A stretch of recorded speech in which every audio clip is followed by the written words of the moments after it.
As we start off this morning, I have a question for you. How many of you are familiar with what is called the order of presidential succession? You ever heard of that before? Okay, Johnny, yeah, I suspected you actually would know about this. If you don't know what that is, basically it is the list of people who come to power should something happen to the President of the United States, be it death or something else. There is an actual list of people that is described of who replaces him. So I think we all know who comes to power if the president dies. It is the vice president. Yeah, I'll be impressed if you can get the next person on the list. Speaker of the House. I will be very impressed if you know who is the person that comes after that. Okay, yeah. The very next one after the Speaker of the House is the President pro tempore of the Senate, and then the cabinet members in order that they were established. Yeah.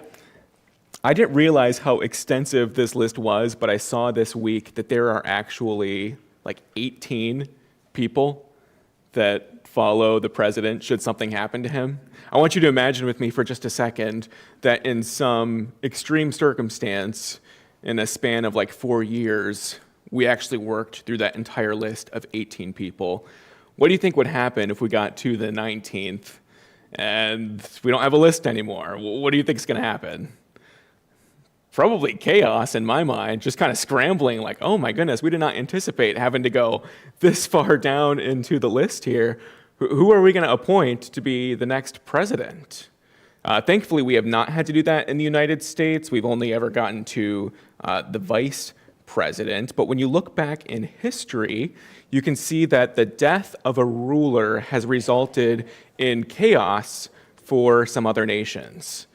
Particularly, some of the ones I read about this week, at least one of them, was when a king didn't have any sons that were like obvious heirs to the throne, and he dies, and now there's kind of a scramble for power. Who's next? I read about these wars of succession that took place in places like Poland, Spain, Austria, India. I imagine I'm only scratching the surface. I suspect that there are numerous wars of succession throughout history. When there is a position of power that becomes available, people kind of scramble to fill it, particularly if there's not like a list like we have in America of who comes next. It could be kind of a free-for-all. People like to claim power. The same is true when we come to 1 Kings. David is nearing the end of his life, and people start to take sides in support of who they think should be king after David. Both of the candidates are David's sons. One is a guy by the name of Adonijah, and the other is a guy by the name of Solomon. And this brings us to our first question this morning. In verse 5, what does Adonijah do as his father's reign is coming to an end?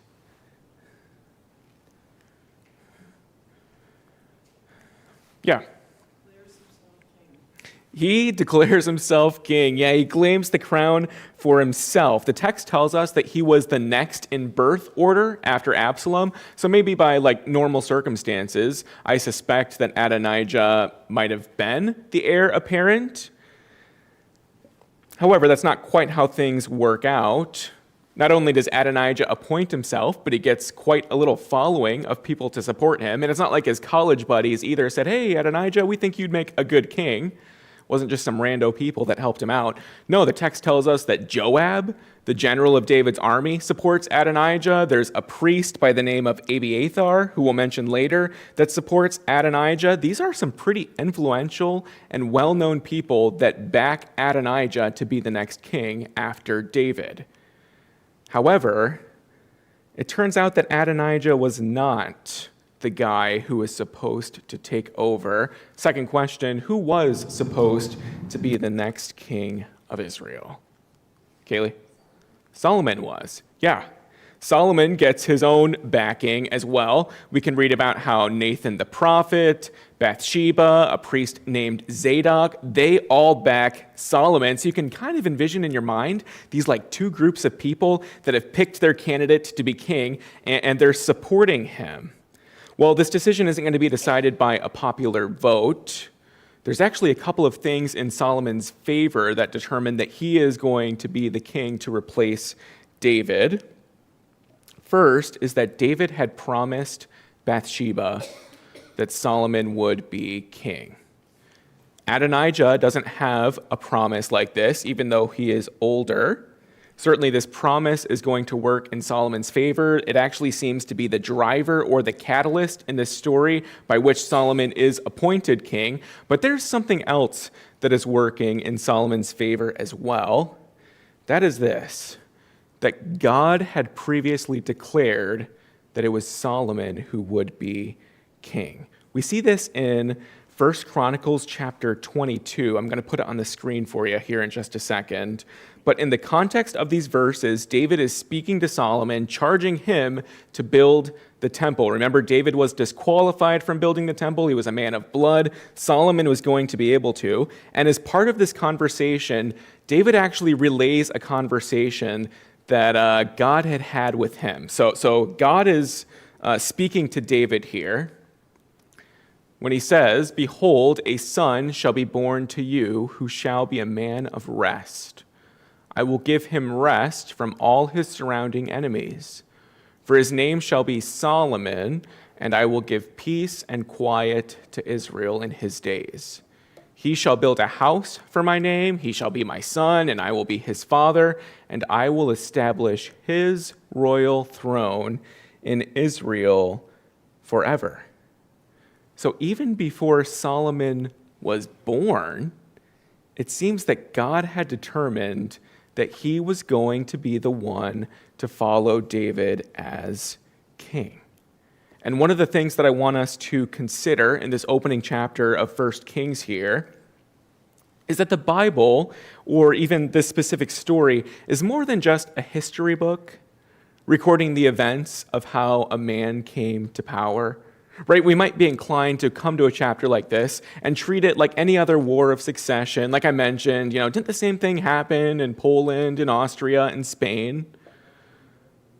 There is something even greater going on here in Solomon's rise to power. I want us to go to the next level, understand that there's more going on than just meets the eye between these two guys kind of battling it out. No, what we are seeing here is God's plan come to pass. God had said that this was going to happen, and he's going to do it. Could I put it this way? God keeps his promises. It seems that David actually has God's promise in mind when he gives this quotation to Solomon here. If you remember, we've seen these words before that I've underlined on the screen for you. He shall build a house for my name. He shall be my son, and I will be his father. I will establish his royal throne in Israel forever. Do you remember where we've seen those words before?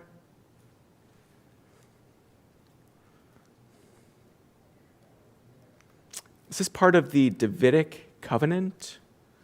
Back in 2 Samuel chapter 7, when God had made this promise to David that is kind of one of the pillars of the Old Testament, David here is kind of reciting this promise as he speaks to Solomon.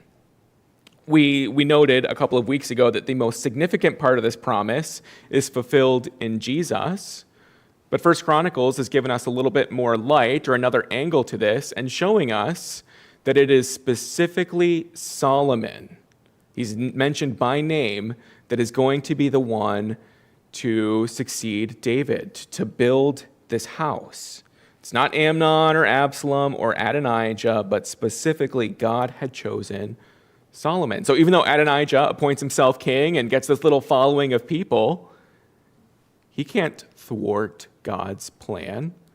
What God says comes to pass. God's will is being accomplished in this chapter, and I hope that strengthens our faith to see this all kind of interconnected here. We also have a bit of an application question regarding Adonijah and his mindset.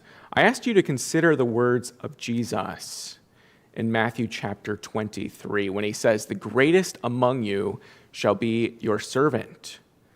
Whoever exalts himself will be humbled, and whoever humbles himself will be exalted." Here in 1 Kings chapter 1, the language that Adonijah uses is really interesting. He exalts himself, saying, "I will be king."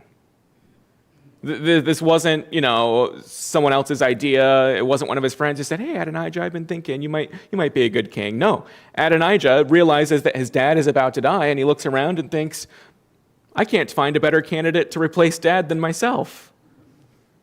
I'll be king." Do you see the arrogance in that kind of statement right there?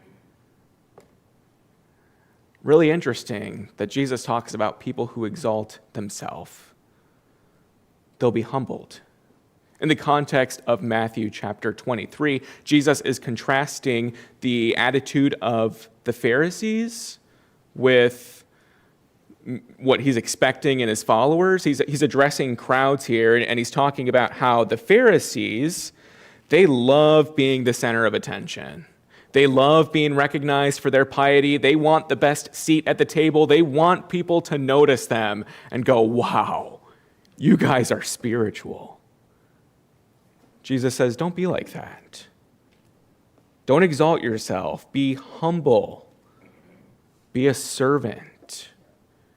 This language that we see right there at the end of whoever exalts himself will be humbled and whoever humbles himself will be exalted actually is the conclusion to a couple of parables that Jesus tells. We don't see this language in just one spot in the New Testament. It's actually kind of a repeated phrase. In these parables, Jesus talks about when you go to a wedding feast, don't go and claim the seat of honor for yourself, because how awkward is it going to be when someone more important than you comes and the host has to come and say to you, "Hey, Tyler, can you slide down a little bit? You actually can't sit in the seat of honor. This was for somebody else." Jesus says, don't do that. Rather, go sit at the lowest seat and let someone move you up. Jesus says, whoever exalts himself will be humbled. In another parable that Jesus tells, this one maybe a little bit more well-known to us, Jesus talks about these two guys who go to the temple to pray. There's the Pharisee who stands there and thanks God that he is not like the tax collector. He brags about all of his tithes, his accomplishments, right? And then there's the tax collector, I believe, that goes off in the corner and he's beating his chest and he just can't even, he's not making a show of his prayer here. He's asking God to be merciful to him, and Jesus says, do you want to know who went home justified? It was the tax collector. Again, Jesus concludes, whoever exalts himself will be humbled, but whoever humbles himself will be exalted. As we've gone through some of these Old Testament characters, maybe it's a little uncanny how much of a similarity we see between people like Adonijah and ourselves. I'll speak for myself here. A couple of weeks ago, I admitted that I have more of Saul in me than I care to admit. Maybe we see some of Absalom in us, like we talked about a couple of weeks ago. Maybe we see some of Adonijah in us. We take a close look at our hearts and realize that we have a tendency to exalt ourselves as well. Maybe we're more subtle about it than Adonijah. We probably aren't running around with like a megaphone declaring, I am great, I will be king, worship me, look to me to be the center of attention. No, but we're pretty clever about drawing attention to the things that we've done. In conversations with other people, just casually mentioning about this person that we served or this time, that we took to volunteer and give to someone else. Really just trying to bump us up a couple of pegs in people's mind, trying to bring more attention to ourselves. Could I encourage all of us today to really follow the example that Jesus put forward here of being humble? To follow the example of Jesus himself in being humble? Pastor John did a great job reminding us last week that one of our goals in life, or evidences of true believers, is that they really are on earth to glorify Jesus. I would just encourage you to evaluate, who am I here to bring attention to? Is it myself? Is that why I've been placed on this earth? Or is it to bring glory to Jesus? I need to be honest. This mentality needs to be much more of a significant part in my life, that Jesus would be glorified instead of me. In 1 Kings chapter 2, Solomon is made king at the end of chapter 1, and chapter 2 contains David's, really his last words to Solomon. There's a personal charge that we'll come back to and talk about, but before we get to that, David actually instructs Solomon to tie up some loose ends, I'll call it. There's a lot of administrative type things that Solomon needs to take care of that are really interesting. There's people that Solomon needs to deal with, people that we've read about in previous weeks. First is this guy, Joab. We've mentioned Joab a handful of times in previous weeks. He's just kind of does whatever he wants. If you remember, one of the things that I've pointed out to you is that Joab actually just straight up murdered a couple of generals. There were 2 guys that he stabbed in the stomach. David hasn't forgotten about that. This took place during times of peace, and David tells Solomon, do not let Joab go to the grave in peace. Sure enough, in this chapter, Joab is put to death for his actions here. There was also this guy, Shimei, that David had interacted with. You remember, David is fleeing the city as Absalom is coming to power, and Shimei is throwing stones and dust at him and cursing him. Well, David had been merciful to him, but he tells Solomon here with some of his last words, don't let Shimei go down to the grave in peace either. Use your wisdom, Solomon, to essentially judge this guy. Solomon puts this kind of plan in motion where he tells Shimei, if you ever leave Jerusalem, I'm going to put you to death. Shimei says, okay. A couple years pass. Some of Shimei's slaves run away, and he goes to get them and leaves Jerusalem and is put to death. Adonijah, the guy we were talking about from the previous chapter who appointed himself king, he is put to death in this chapter. Maybe the story was a little strange to you if you read about it this week. It seems from our perspective that all he is doing is asking for a wife. What's wrong with that? But I read people this week who were saying that the specific lady that Adonijah had chosen to be his wife was one of David's concubines. One person called her his nurse. And in marrying this woman, it would have given him another angle at trying to claim the throne. It seems like Adonijah hasn't set aside this idea that he could still be king, so Solomon puts him to death. There's one more person we'll talk about. It's this guy named Abiathar. I mentioned him already today. He was the priest who backed Adonijah to be king in chapter 1.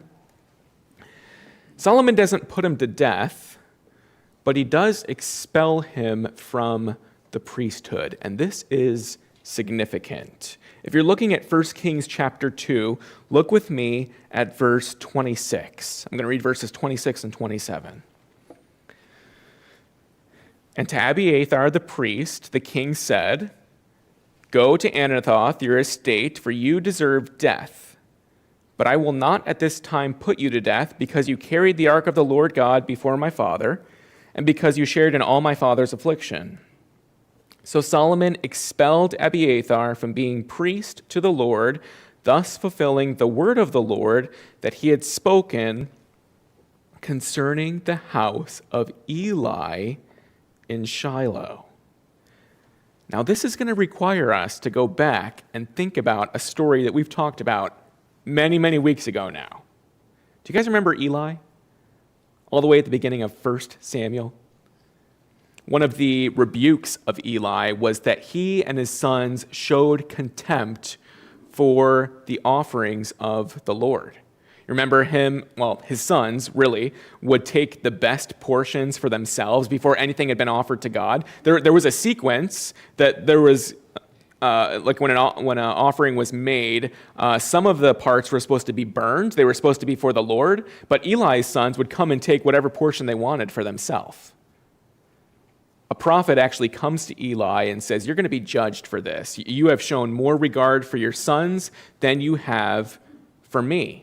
Part of this judgment, God says, I had told you, Eli, previously that you and your sons would go in and out before me forever. They would be priests forever. But because you have utterly scorned me, that's not going to be the case anymore. You guys aren't going to be priests forever. Fast forward now to 1 Kings chapter 2, we find out that Abiathar is a descendant of Eli, and Solomon's just expelled him from the priesthood, fulfilling what God had said. From Solomon's perspective, he probably just thinks, oh, I am judging someone who is my enemy, someone who backed or sided with Adonijah. I wonder if he even knows that he is fulfilling prophecy here. God had said chapters and chapters ago now to Eli, your sons are not going to be priests anymore. Here we are seeing the fulfillment of that. Wow, God keeps his word, huh? What God says comes to pass. Our question for this chapter, just one of them from chapter 2, encouraged you to reread David's charge to Solomon in verses 1 to 4. So let me just go back and do that really quick. We're in 1 Kings chapter 2. Look at verses 1 to 4. When David's time to die drew near, he commanded Solomon his son, saying, I am about to go the way of all the earth. Be strong and show yourself a man, and keep the charge of the Lord your God, walking in his ways, keeping his statutes, his commandments, his rules, his testimonies, as it is written in the law of Moses, that you may prosper in all that you do and wherever you turn, that the Lord may establish his word that he spoke concerning me, saying, if your sons pay close attention to their way to walk before me in faithfulness with all their heart and with all their soul, you shall not lack a man on the throne of Israel. How's that for some last words? Admittedly, David does have some administrative stuff that he tells to Solomon. It's not all spiritual encouragement. But here he is telling Solomon with some of his last words, follow God. Keep his commandments. Walk in the way, Solomon, that you know how to walk. It was kind of reminiscent to me of what Joshua had said to the people with some of his last words. Here's Joshua 23:6. He says to the people, be very strong to keep and do all that is written in the book of the law of Moses, turning aside from it neither to the right or to the left. Here David and Joshua are, at the end of their lives, encouraging people to walk with the Lord. So I asked us to take a few minutes to evaluate the words and actions of your life and answer this question. What instruction or guidance am I passing on to the next generation? When you talk to younger people at church, what are the repeated themes that come up in your conversations with them? When you find yourself talking to a younger person and you're thinking, oh, this is a chance that I have to impart some wisdom to them. Here's an opportunity for me to encourage them. What do you find are the things that you're talking about? Is it how to be successful in the workplace? Is it how to be financially savvy? Is it some places that you've been to on vacation and you're encouraging them, you got to see this place before you die? Or are you encouraging people to keep walking with the Lord? Something I need to ask myself. Can I challenge us today to let our conversations in between services, during coffee time, after church, to be such that we are encouraging people to keep walking with God, to be faithful, to keep going? Can we look for opportunities in the middle of our weeks as we talk to our spouse or to our kids to say, keep following Jesus? It's worth it. I know life can be hard. I know there are challenges, but stay faithful. Don't turn aside from his word. Can you imagine what our church would look like if our conversations were like this? If we were just intentionally provoking one another to keep walking with the Lord? I think David and Joshua are giving us a pretty awesome example here of what it would look like to just give exhortations to walk with God. When we get to 1 Kings chapter 3, it seems that Solomon actually heeds this advice, at least during the first part of his reign. In verse 3 of chapter 3, we read that Solomon loved the Lord, that he walked in the statutes of David, his father. And we're told that before the temple was built, Solomon used to offer sacrifices in the city called Gibeon, and he would offer 1,000 burnt offerings on this altar. I mean, the scale of some of the things we're going to read about is just unfathomable. Even if this wasn't like a large animal, like a bull, imagine if it was like a sheep, 1,000 sheep being offered on a sacrifice to God, as a sacrifice to God. Unbelievable. So it is while Solomon is in Gibeon that God appears to Solomon and essentially hands him a blank check and says, ask whatever you want, and I'll give it to you. Now, if I were in Solomon's shoes, I've thought about this before, I'd probably ask for like a superpower or something, right? I want to be able to fly around. Solomon could have asked for wealth or for the lives of his enemies, but he doesn't do that. What does Solomon ask God for in this chapter? Brenda. He asks God for wisdom and an understanding heart to judge people and know the difference between good and evil. Yeah, I think you nailed it. In a word, we would say wisdom. But then when we look at it, it's not just wisdom for the purpose of self-exaltation. It's not so people go, wow, Solomon, you are one smart dude. No, as Brenda reminded us, this was actually, there was more to it. Verses 8 and 9 really capture Solomon's request pretty well. Solomon admits that he is in charge of a great people, too many to be numbered or counted for multitude. So he asks for an understanding mind to govern your people, that I may discern between good and evil. Solomon says, for who is able to govern this great people? It sounds like Solomon is saying, I have this huge responsibility in front of me. There is an innumerable multitude of people. I just need wisdom, Lord, in order to shepherd them. Please give me wisdom to lead this group of people. What does God think of this request? He was pleased. He says, not only will I give you this discerning mind, unlike anyone else who has come before or after you, I'm also going to give you what you didn't ask for.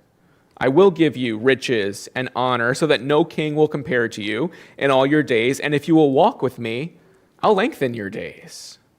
Second question here, how do we know that God answered Solomon's request? From this chapter even, how do we know that God answered what Solomon had asked for? Yeah. Puts that wisdom to the test with these two women and their babies. You nailed it. Yeah, there are these two ladies who come to Solomon, very well-known story, right? They each had a son about the same age, and one of them tragically dies in the middle of the night. And these two ladies come with the remaining son saying, Solomon, we need you to judge between us and discern whose son this actually is. One of the ladies suspects that her son had been swapped out in the middle of the night. And this is in the days before DNA tests that Solomon could run. He doesn't look at one of the moms and say, well, this baby has your eyes or your nose, so I think it's yours. No, Solomon says, bring me a sword. We'll cut it in half, and you guys can share the remaining baby. One of the moms says, okay, that makes sense to me. The other says, the other lady can have the baby. Keep the child alive. Solomon says, you're the mother. You get to keep the living baby. Incredible discernment here demonstrated by Solomon. And verse 28 kind of ties this all together here for us, because when all Israel heard of the judgment that the king had rendered, they stood in awe of the king because they perceived that the wisdom of God was in him to do justice. It's interesting. Even the people recognize Solomon possesses the wisdom of God. God answered Solomon's request. For you and I encouraged us to consider James chapter 1, where we are also told that we can ask God for wisdom, right? If any of you lacks wisdom, let him ask of God, who gives generally to all without reproach, and it will be given him.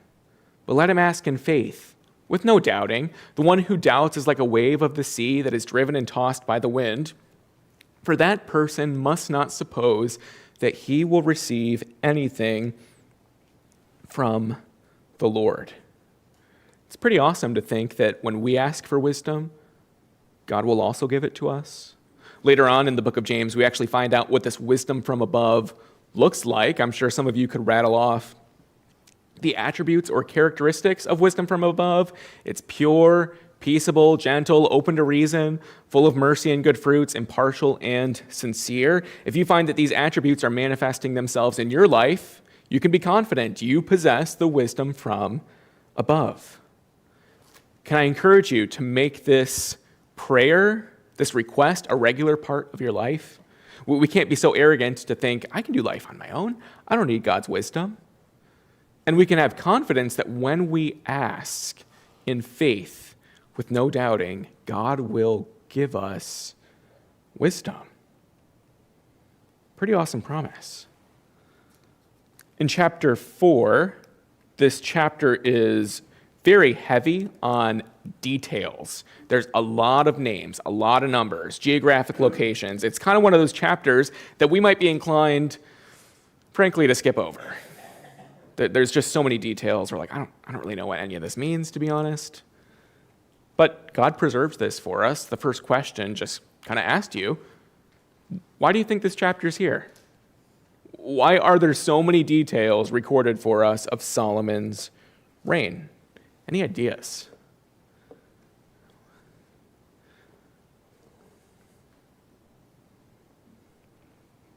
Yeah.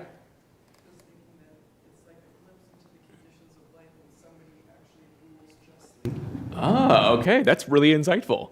Yeah, this is what life looks like when you have a king who is ruling justly. Yeah, I thought this chapter actually is a demonstration of sorts that everything God had told Solomon in chapter 3 is actually now coming to pass. Right? Remember, God had told Solomon, no king is going to compare to you in wealth. And then we start reading about Solomon's wealth, and it's incredible. The surrounding nations are bringing him tribute. There is a list of Solomon's daily provisions, the people that eat at his table. I read at least one person this week who said that these were the people who were employed by Solomon. Listen to just this list of the daily provisions. 100 sheep, 20 pasture-fed cattle, 10 oxen. I mean, every day these things are being slaughtered to feed Solomon's people. We read he had thousands of chariot stalls, 12,000 horsemen. A little bit later in 1 Kings chapter 10, we'll read that silver was as common as stone in Solomon's reign. Solomon has the riches that God promised him. God promised Solomon honor. Verse 31 tells us that Solomon's fame was in all the surrounding nations. And of course, God promised that Solomon would have wisdom. And we read in this chapter that Solomon was wiser than all other men. People from the surrounding nations are coming to hear the wisdom of Solomon. This chapter is demonstrating that everything God had promised Solomon in chapter 3 is coming to pass in chapter 4. A couple of interesting things that I wanted to point out to you from this chapter. I didn't put them on the screen, so you'll have to look at the text.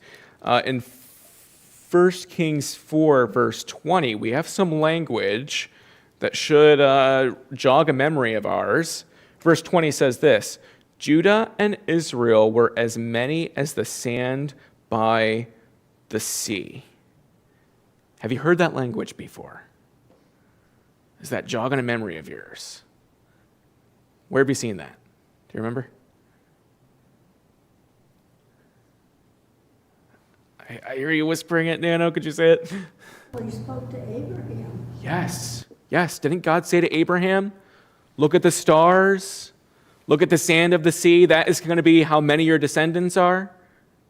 Here we are in Solomon's day reading that Judah and Israel's descendants are as many as the sand of the sea. God's keeping his promises. The second thing I want to point out to you is in verse 32, where we read about Solomon that he spoke 3,000 proverbs.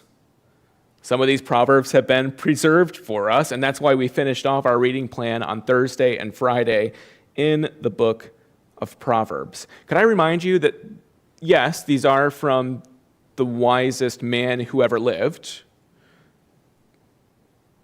but there's also more to the Proverbs than just the musings of a really smart guy. These are spirit-inspired words, things that we would do well to live by. These are the things that should shape the direction of our life. If we want God's wisdom, Proverbs is a great place to start. This isn't just Solomon writing these words. This is the Holy Spirit. So we went to Proverbs chapter 1 on Thursday. And I just asked you, from verses 10 to 19, do you see a principle that kind of manifests itself in these verses here? As you were reading this week, anything stand out to you? Brenda. The principle that I thought was that of discernment, because it's crucial to avoid those who do evil and that want you to do evil with them. Nailed it. Yeah, that's a great one. Solomon is telling us, be careful who your friends are.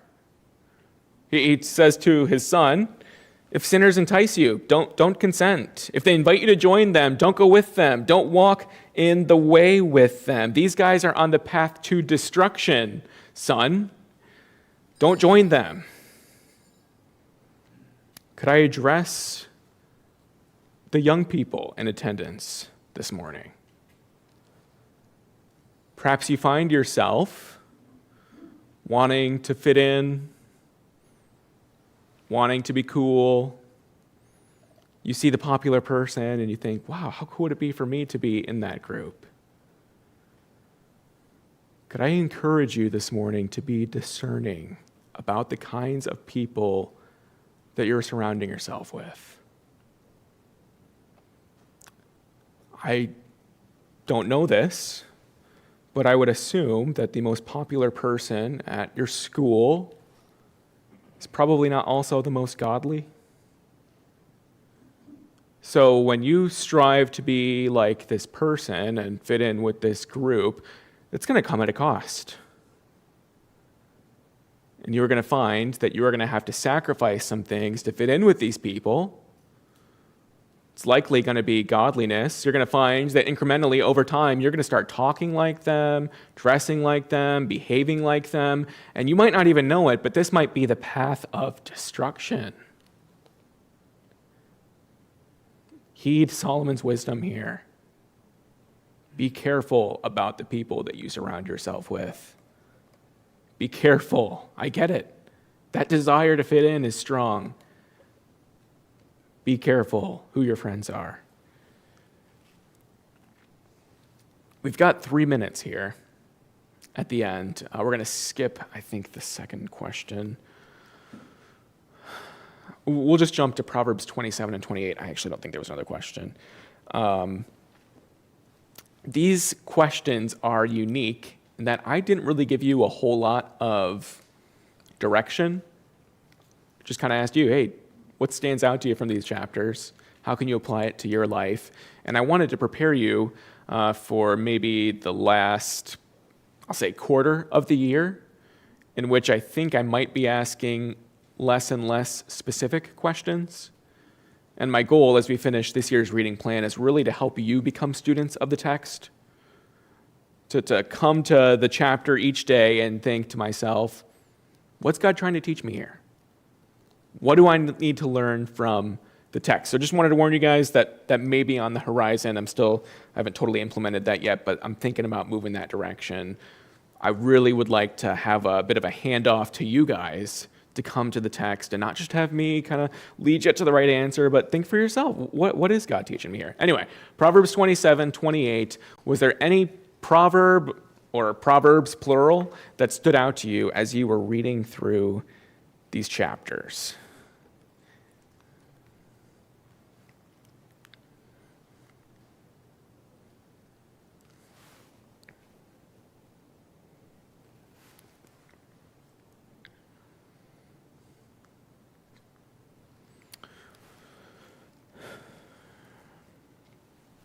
All right, Proverbs 27:1 starts off like this.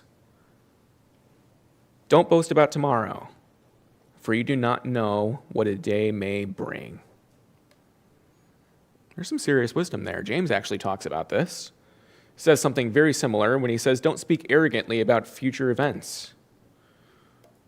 Don't assume you know what's going to happen. Rather, you should say, if the Lord wills.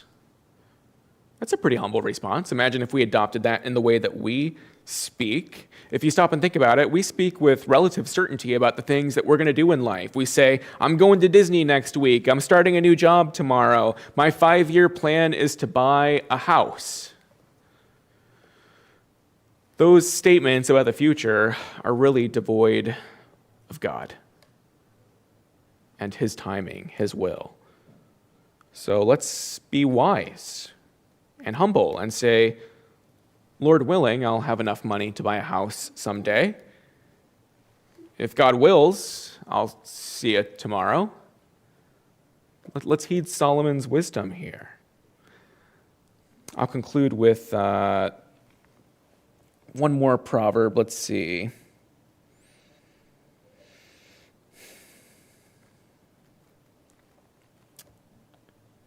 Here's Proverbs 27, verses 5 and 6. Better is open rebuke than hidden love. Faithful are the wounds of a friend. Profuse are the kisses of an enemy. Solomon is encouraging us here to see a rebuke as a good thing, particularly when it comes from the mouth of a friend. We should be humble enough to receive confrontation or correction or rebukes from a friend of ours because they have our best interest in mind. So let's be wise in receiving rebukes this morning. Let's go ahead and pray.